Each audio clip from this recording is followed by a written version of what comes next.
Welcome to my YouTube channel, Where to Live in Oakville and Burlington.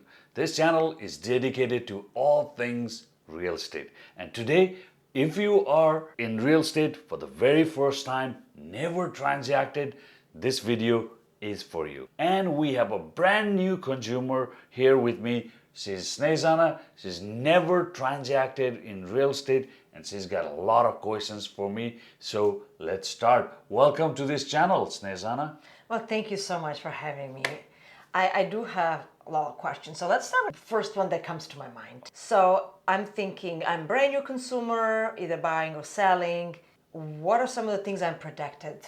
You want to start with protection right away? Absolutely. Okay, well, she's a savvy consumer here, even though she's never transacted. So before you start into real estate and before you, let's say, call upon a real estate agent, I need you to tell you a few things. First, for consumers, there's this thing called RECO information guide out there. And this is a mandatory document. If I'm a real estate agent, you reach out to me, it's mandatory that I provide this to you. It's a document that has all the consumer rights and all the duties of a realtor. This document came in effect on December 1, 2023, and it's required to present this before offering any of my services. So the purpose of this document, like I said, is to define the roles and duties of realtors. Any different levels of representations are out there. For example, client, when you sign up with a real estate agent or a brokerage, then you are in a client relationship. In Ontario, you can self-represent as well. Did you know that? No, I did not. Yeah, so that's an option that was always there. Okay, and there was a lot of complaints and big noise about I have all the information on my fingertips and I got this app and that app and I want to do it on my own. To highlight all of this, the RECO went to the re-overhaul of Trust in Real Estate Act. Wanted to bring this into highlight that you always have an option of self-representation.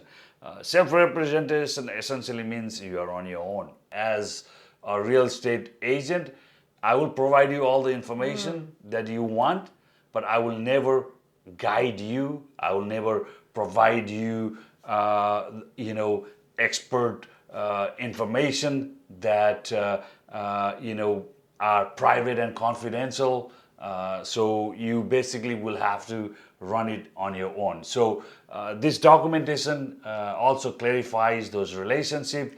There are risks and in self-representatives obviously, and it offers guidance and advice on multiple representation, for example. Are you aware of multiple representation? No, not really. Okay, so multiple representation happens in two different levels. In the consumer's mind, and when they go, let's say you are self-representing yourself and you want to go purchase a property and you find out you lost out on that because brokerage or the agent was representing both the buyer and seller, and that transaction went through, and now you are furious and you want to bring complaint to RECO saying that they had some kind of insider information which I didn't have.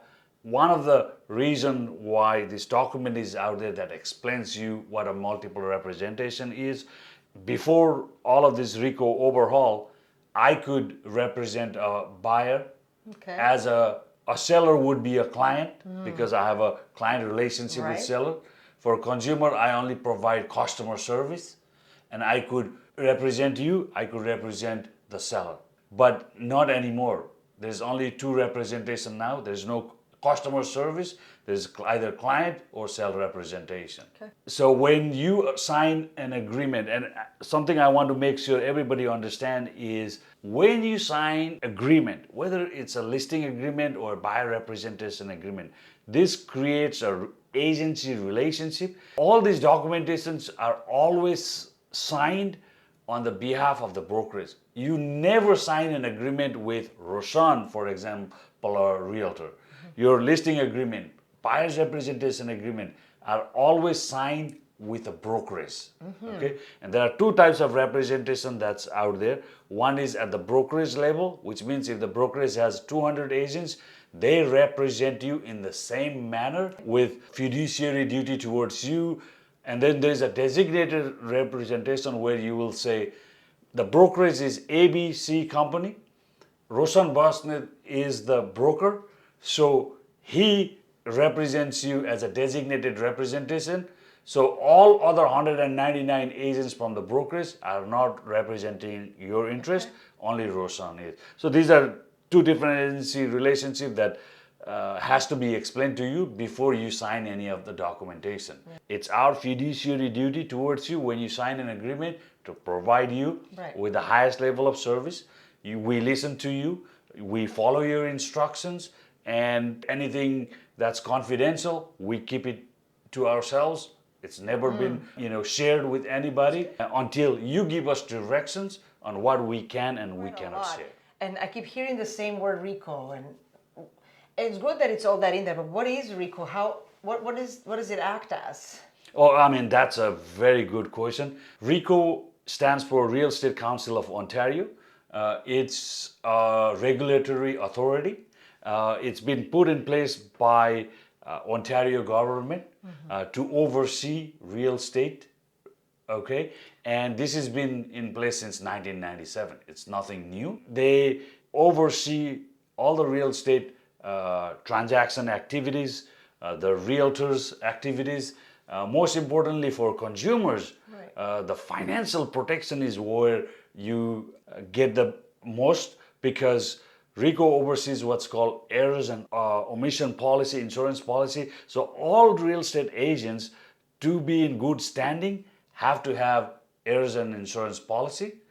In the event there are any errors that happen, not deliberately, but if there were true, honest errors that happen in a transaction, you file a claim with RECO, and this errors and omission policy will cover any of your loss or any of your claims. And the second thing is the deposit protection.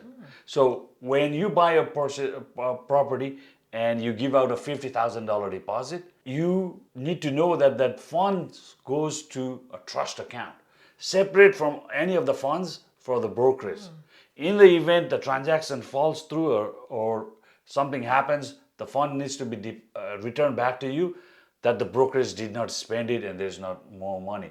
So RECO also oversees all the trust accounts. So it really looks like that RECO does provide all this education for consumers, and it provides the protection, acts like, as a regulatory body to oversee how agents are enacting, how the brokerage is actually, what the responsibilities are, which is great. So I'm actually really looking forward to getting and hiring an agent now and just really starting this journey. That's great that you feel like you're ready. Before speaking to a realtor, I want you to do the following. Start with your own needs. Obviously, if you are buying or selling, you need local expertise. What are you purchasing? So you also need to think about expertise on who you hire.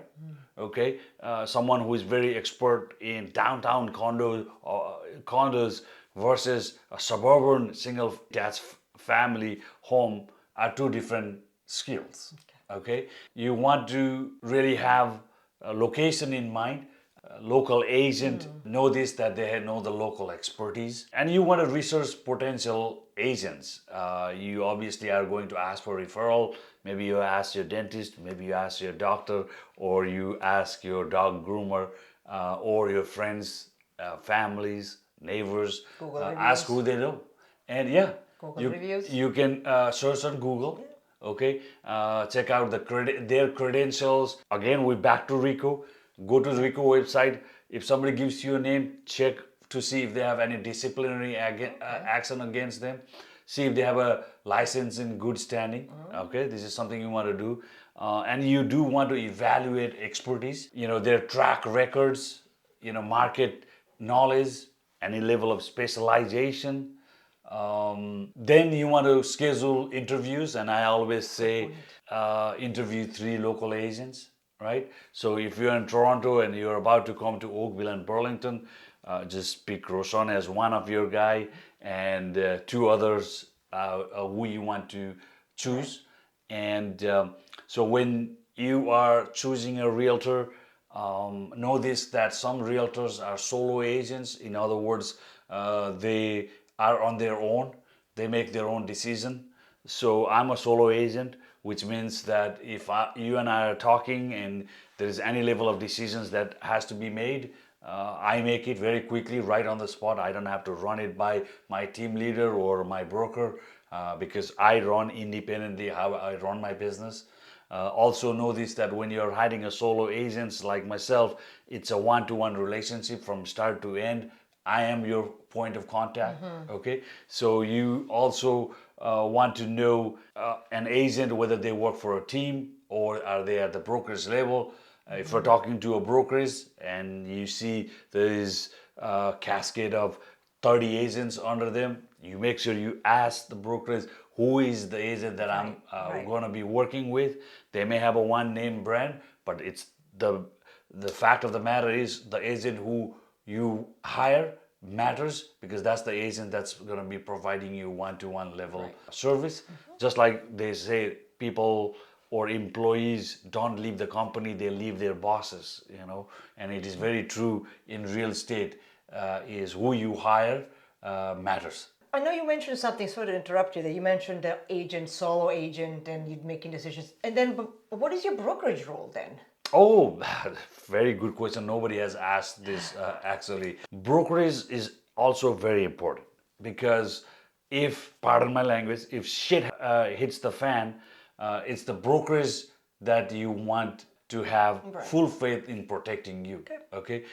Big brokerage means they've got everything in place, a legal department, compliance department, they've done thousands of transactions, so hopefully they have all level of protection for you. And so when you are also in search of this magical realtor, obviously the brokerage that this person works for also matters. And especially if the person is not available, or if there's even lawsuits or there's some issues, you want to have a brokerage that has your backing, a brand that can back. So at the end, after you've done all your homework, you know who you want to hire, you interviewed them, you looked at their profile on Google, they have the local expertise, they're good standing on RECO, the brokerage is great. Now it's time for you to trust your gut. Okay, say, I feel good about this guy because I connect with him. This person is very prompt in replying my text, my email, my phone calls. Anything I provide, I've been getting in a very efficient. And so now this is the agent. So you have to be comfortable with that person. 100%. That you're hiring for variety. If you're not matching, your personalities are not matching, then there's an issue. Because this is the person that's going to be living and breathing. Yeah. Because it's not just during the purchase, during all handling of all the paperwork. Then it's the closing time. Then post-closing also, there's all kinds of problems that could happen. You want the same level of care and support from this individual. That's right. And then once you found your realtor, don't be sitting there dwelling on things. Act on it. Get this agent under contract. Now this agent is 100% committed to you to follow through every instructions you provide to this agent. Get them under contract, get them working, make it official. Roshan Basnet is my go-to real estate agent. I'm under contract for Oakville and Burlington, and done. This person is now working for you. And I know you might have talked about it a bit. I know that it's really important that you have the individual that is actually going to be there for you. But can I do it on my own? Sell my own house? Do I need a realtor?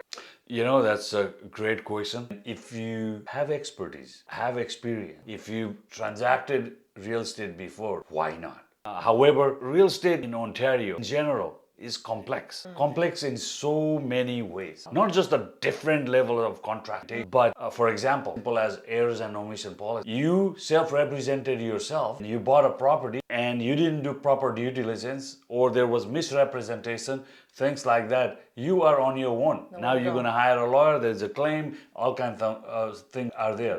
So yes, you can also hire a lawyer. In Ontario, in Canada, you gotta have a real estate lawyer to close a transaction. Okay. So you could find a property and it could be your neighbor's property and you like it, you go to get your mortgage and you have your lawyer looking through the contract. Absolutely get it, but you got to be savvy. You need to know a lot of things, like how much are you paying for the property, what information do you have that tells you the $1 million that you are about to buy this property is the right price. What if it is $900,000? A real estate agent reads real estate market. They know what's moving, what's not. They also know the timing. A property that sold for $1.5 million, your neighbor could say, oh yeah, Suzanne sold this property for $1.5 million. And now 3 years later, you are on the same property next door and you are in your mind saying whatever. But today's value could be 1.1 million because that's what the real estate agent that's where they know. come in play. That's right. Yeah. So during the purchase, they also provide you negotiation, so you don't have to deal with it. And most importantly, real estate agents provide you emotional support. I'm going to tell you, when you are purchasing and let's say you are self-representing yourself and there are bidding going on, maybe your emotion is going to just drive you to the wrong direction. Real estate agent, an expert, could stop you from emotion. Okay, same thing can happen as a seller. Let's say you are for sale by owner and you have your house on 123 Main Street on sale, and now somebody brings you an offer. You were asking 1 million, the person brings an offer of 800,000. Now emotionally you are enraged and said $200,000 under asking. A savvy real estate agent will take you away from those emotions to, let's talk about numbers here. Any offer is a good offer. It's a starting point. So what this person is 200,000 under. Let the real estate agent vet the buyer. Are they qualified? Do they have a house to sell? Do they have? So now if all those things align, and yes, then you want to start negotiating to see where you can bring that up. You don't emotionally shut it down. Okay, so real estate agent, having a real estate agent on your side, it's not just paperwork. And a lot of people think, oh, they just open the door. I already have this information. I just don't have the information what they have on the MLS board. That's not it. It's very deep. Me being in this industry for almost 10 years now, I know the level of importance I have to give every client and their situation. So real estate agents are really, truly your partner on your side that has the best interest for you and that provides you the proper guidance, provides you proper information for you to make informed decisions. I think I'm that much more better off on hiring you for sure. Okay. But understanding the whole process and understanding the protection and what do they do and how the process is, that I would be able to start that process out. Yeah, absolutely. I mean, like as a self-represented buyer, you may only have access to MLS, or Realtor.ca, and you have all kinds of various apps on your phone, and you look at those properties. Real estate agents have more than that. There could have been a lot of properties in the area that you want that were canceled or expired. They can look that up. They can also have pocket listing, exclusive listing with their circle. Okay, they have network. Okay, and so they can find you properties that you may not publicly know that's out for sale. So, if you want to be in Pauline Johnson School District and it's the #1 school in Burlington and school is your priority, maybe this agent has listings that are not even available on the market. They can find listings. So, not just paperwork and opening the door, but there is more to it. By the way, one of the questions that I wanted to ask, and I hear various of title, if you will, I hear, real estate agent, sales agent, real estate broker. What is the difference? That's an excellent observation. Okay, not everybody is looking into it. Yes, RECO also, again, back to RECO, has specific titles. The registrants or license in real estate can use. So if somebody is putting fancy titles as real estate advisor, real estate consultant, or real estate, I'm the best, none of that matters because there's specific titles, and I will sort of list some of them for you. that a registrant can use. They can use sales representative, they can use realtor, they can also call themselves real estate agent, okay?